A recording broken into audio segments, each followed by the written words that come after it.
Welcome to the Serious Shift blogcast. We have only one question. What does Serious Shift mean to you? To answer that and much more, here's your host, Dennis Moseley-Williams. Hi, I'm Dennis, and welcome back to another Serious Shift blogcast, episode number 111. Guess what time it is? My question for you today is, are you willing to be patient?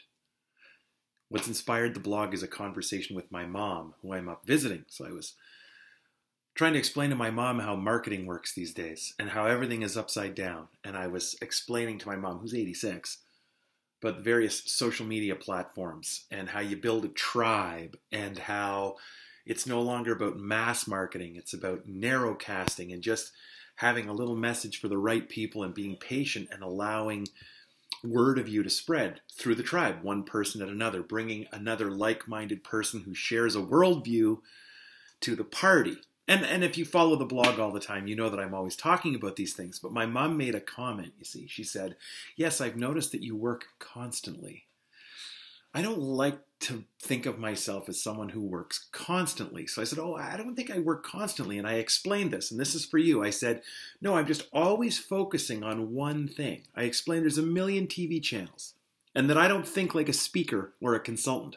I think like a television station. And I have a TV station called The Serious Shift. It's about marketing. It's about business development. It's about experience economy and innovation and great ideas, okay? So I said to my mom, it's a really peculiar station, but that's how the internet now works. I have this weird station, and I show up every single day, and I bring content and value and insight to my audience. I show up every day. Now, I said, here's the challenge. I said, the challenge is to think like a TV station. The challenge is to show up every day. And I said this. I said, so imagine standing in front of a 10,000 seat theater. Okay, I go, the hard part is not showing up every day. The hard part is not coming up with content. I explained I come up with it constantly.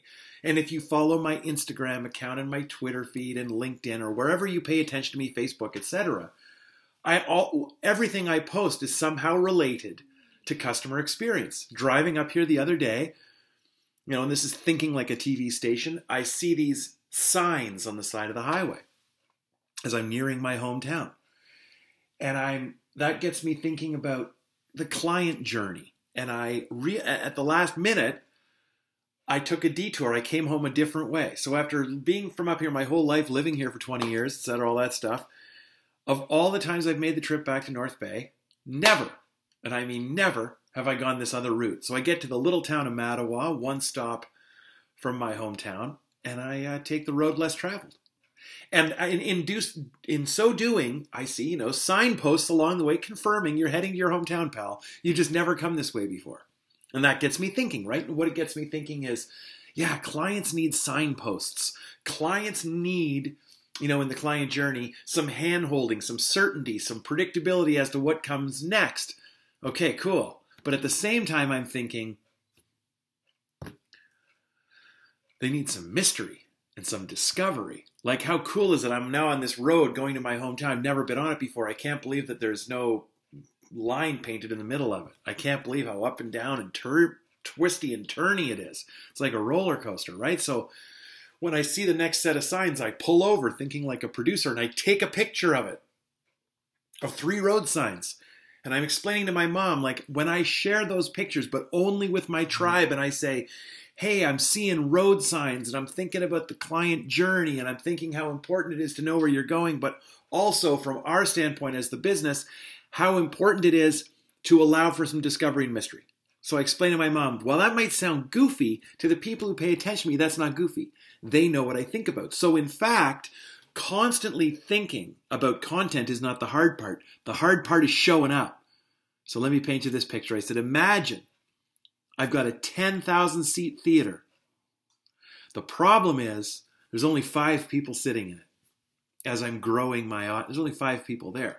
What's hard isn't thinking about the experience economy and doing more work that matters, and mattering more to your audience and connecting and spreading an idea.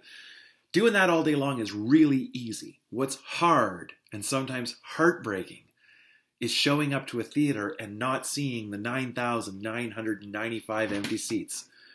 Just seeing those 5 people in those seats and giving them the effort of your life.